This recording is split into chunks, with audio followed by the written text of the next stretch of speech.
Bom, boa noite a todos. Sejam bem-vindos ao CELI, a casa.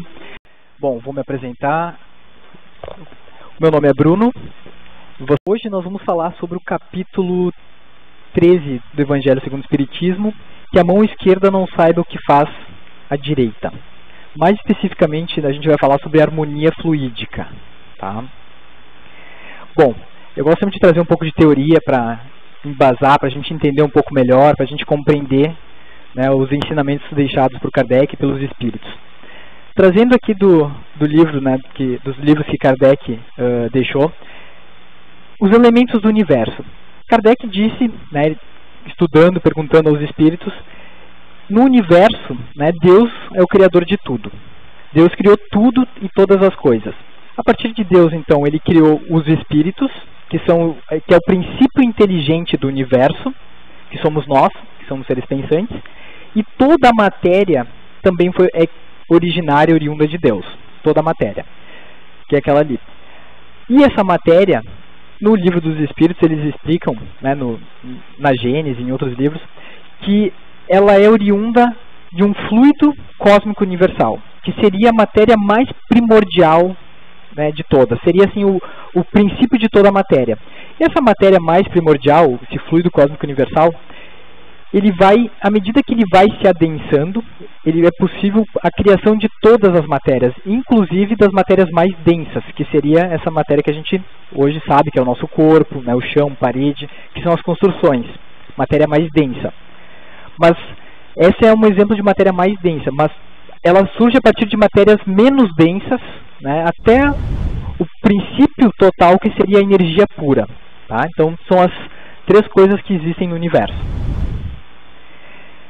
Na questão 22 do Livro dos Espíritos, Kardec, ele pergunta para os espíritos, ele faz a seguinte questão. Define-se geralmente a matéria como aquilo que tem extensão, que pode impressionar os sentidos e é impenetrável. Essa definição é exata? E aí os espíritos respondem, do vosso ponto de vista, sim, porque só falais daquilo que conheceis, mas a matéria existe em estados que não percebeis. Ela pode ser, por exemplo, tão etérea e sutil, que não produza nenhuma impressão nos vossos sentidos.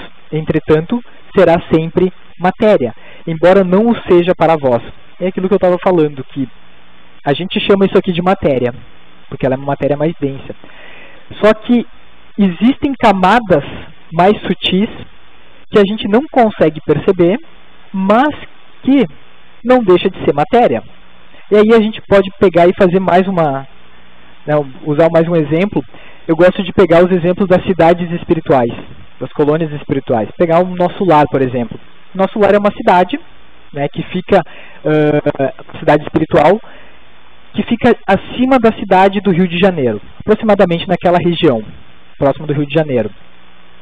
Não é a única cidade espiritual que existe. Existem inúmeras cidades espirituais. Né? Em cima da cidade de Gramado também tem uma cidade espiritual. E existem inúmeras outras. Existem cidades específicas para determinadas coisas. Existem colônias, centros específicos que cuidam de animais. Enfim, é só para a gente ter mais uma ideia do funcionamento do plano espiritual. E nessa cidade, ela funciona como se fosse uma cidade nossa aqui. Ela tem prédios, ela tem casas, ela tem praças, ela tem jardins, né? As pessoas, os espíritos, né, já não mais com corpo físico, convivem ali. Só que a gente para pensar se é material essa cidade. Do nosso ponto de vista, não. Porque a gente não consegue enxergar, a gente não consegue tocar. Por quê? Porque para nós não é matéria, porque a gente tem um corpo denso. A nossa matéria, a gente vai passar, se fosse nesse local, a gente não conseguiria tocar. Só que para os espíritos que vivem nessa cidade, aquilo é considerado matéria, porque eles possuem casas. Eles têm que passar a porta, eles têm que abrir a porta para entrar dentro de casa, porque por nível sutil da matéria deles, aquela casa sutil também é matéria. Só para a gente entender, né? Tem níveis de matéria. Para nós não é matéria, mas para eles é matéria. É um fluido. Então assim a gente começa a ver que esse nível de fluidos, né, existem diversos níveis de fluidos. Tá? No livro E a Vida Continua, no capítulo 9, aparece a seguinte pergunta: é correto dizer que a matéria densa não é senão a energia radiante condensada?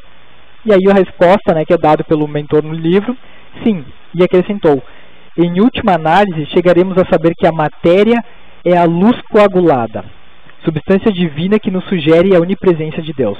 Aqui eles falam em luz coagulada. O próprio Einstein tem uma fórmula que ele fala, né, que é energia igual a massa vezes velocidade da luz ao quadrado, ou seja, energia e massa. Ele consegue relacionar numa mesma fórmula energia e massa, matéria. Matéria e energia. É o que está dizendo aqui. A luz, que é uma energia, coagulada, que seria assim, como se fosse, né, condensado, que seria algo a ponto de tornar matéria. Então a luz, que não é material, ela consegue se tornar algo material. Toda essa nossa matéria, então, na verdade, seria essa condensação de uma energia mais sutil, de fluidos. Tá?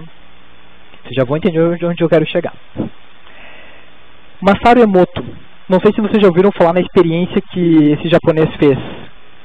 Bom, ele fez uma experiência muito interessante que eu vou até mostrar. Eu vou mostrar o vídeo para vocês. Separei o videozinho aqui, que é bastante interessante para a gente entender da onde que... Deixa eu ver como é que está o som aqui, só um minutinho. Aqui. Acho que é esse aqui. Deixa eu apagar a luz aqui. Opa. Acho que eu apago esse aqui também. Fica muito escuro, pessoal? Não? Não vão dormir, tá? Emoto. O Sr. Emoto ficou muito interessado na estrutura molecular da água e o que a afeta. A água é o mais receptivo dos 4 elementos. O Sr. Emoto pensou que talvez ela pudesse responder a eventos não físicos.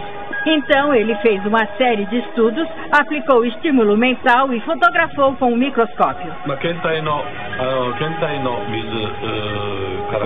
Para cada amostra de água, colocamos mais ou menos 5 centímetros cúbicos em 50 recipientes in vitro.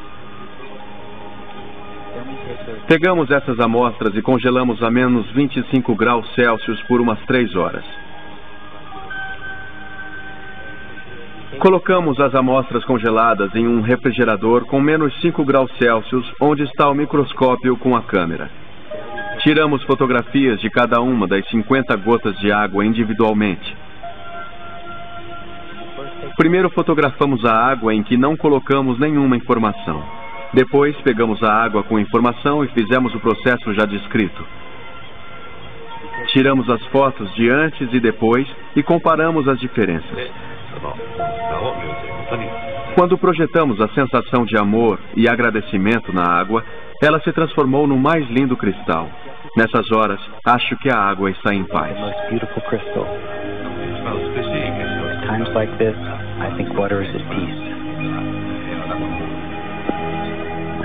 Esta é a foto da água da represa de Fujiwara. E essa foto é da mesma água, depois de receber uma bênção de um monge do Zen budismo.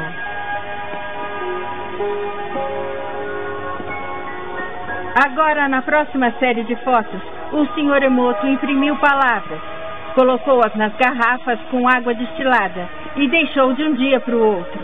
Essa foto é da água destilada pura. Essa é sua essência. As próximas fotos, como podem ver, são todas diferentes. Esta é o Ki do amor. Vamos nos aproximando aqui do obrigado. E pode ver onde ele colocou as palavras aqui no vidro. Se soubessem ler japonês, já saberiam disso. Agora o Sr. Emoto diz que o pensamento ou a intenção é a força que guiou tudo isso. A ciência de como isso realmente afeta as moléculas é desconhecida. Você me dá nojo, vou te matar. Menos as moléculas da água, é claro. É fascinante pensar que 90% do nosso corpo é feito de água. Ki do amor. Te faz pensar, não faz? Se pensamentos podem fazer isso com a água, imagine o que pode fazer conosco.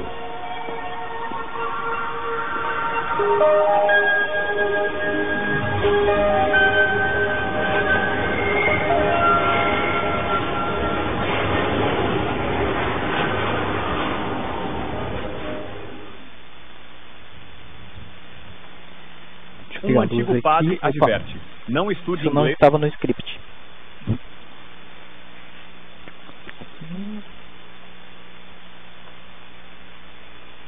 Deixa eu ligar a outra luz aqui. Então, voltando, né, para a experiência aqui do Masaru Emoto, é bastante interessante, né, que ele mostrou ali, talvez alguns já conheciam, outros não. Mas o que ele mostrou ali basicamente? Que a matéria, a água, que é uma matéria bastante receptiva, ela, através dos pensamentos que foram colocados ali, quando ele congelou, ele conseguiu detectar cristais formados de forma diferente. Aqui, com palavras positivas, né, a gente vê como fica um cristal bonito, e com palavras negativas, como fica algo disforme, algo que fica negativo. E aí, aquela questão que no filme, essas cenas são tiradas de um filme, Quem Somos Nós, se alguém tiver interesse em ver, é um documentário bastante interessante, fala bastante sobre isso, que o quanto os nossos pensamentos podem afetar na matéria, no nosso meio, na nossa volta, na nossa energia, na nossa saúde, na atmosfera. E a gente para pensar qual é o potencial disso. É por isso que ali do lado a gente coloca muitas pessoas trazem aguinha para fluidificar, né? Porque aqui tem uma energia diferente, porque tem uma equipe espiritual que auxilia colocando, né, uma energia boa nessas águas. E aí a gente toma e essa água vai servir como uma espécie de um remédio. Mas claro, não é um remédio, né, um alopático como tem. É mais algo tipo homeopatia. Seria algo que não atua diretamente no nosso corpo, mas atua no nosso campo energético. E assim vai, né, nos auxiliando, às vezes nos curando de forma não tão perceptível. Mas é a partir disso, né? E aí vejam quão importante é o nosso pensamento em relação às coisas. Aqui só para a gente exemplificar mais, né, a palavra do amor, como fica o cristal, na palavra obrigado, na palavra apoio, em outras palavras, insulto, ódio, maldição. E aí a gente para pensar que tipo de palavras ou que tipo de pensamento a gente está nutrindo no nosso pensamento, né, no nosso dia a dia, que pode estar nos prejudicando, nos fazendo mal. O que isso está fazendo? Que tipo de canal de notícia, de informação que a gente está ouvindo, né? Uma coisa é se informar, outra coisa é a gente ficar o tempo inteiro, né, sendo alimentados, ouvindo algo que vai fazer com que não nos faça bem. Então, uma questão, mas é importante a gente se analisar e se perceber em relação a isso, né, o potencial que isso pode ter. O que a gente sintoniza, né, o que a gente sintoniza na nossa essência, a gente vibra. E o que a gente vibra, a gente emite para o universo. Tá? Eu gosto muito do exemplo do diapasão. O que é o diapasão? O diapasão, ele é um instrumento que ele era usado para afinar alguns instrumentos de corda. Você pode usar para afinar um piano, por exemplo. Como é que ele funciona? Ele é tipo um metal que é tipo um U, assim, com uma hastezinha embaixo. E ele tem, dependendo do tamanho dele, ele vai ter uma determinada frequência, né? Ele pode ser a frequência Dó, ele pode ser a Ré, Mi, enfim, qualquer frequência.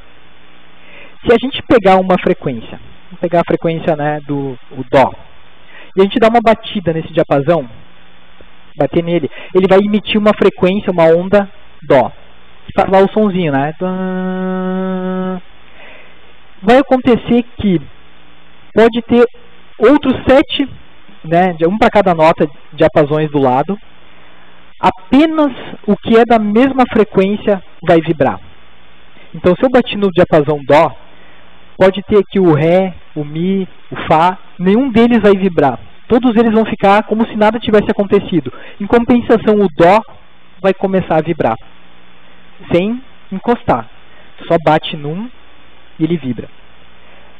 Como é que eles usam para afinar? Quando eles usam um instrumento, por exemplo, para afinar, se toca uma corda, uma tecla, quando o diapasão vibrar, é sinal que aquela nota está afinada. É assim que eles usam.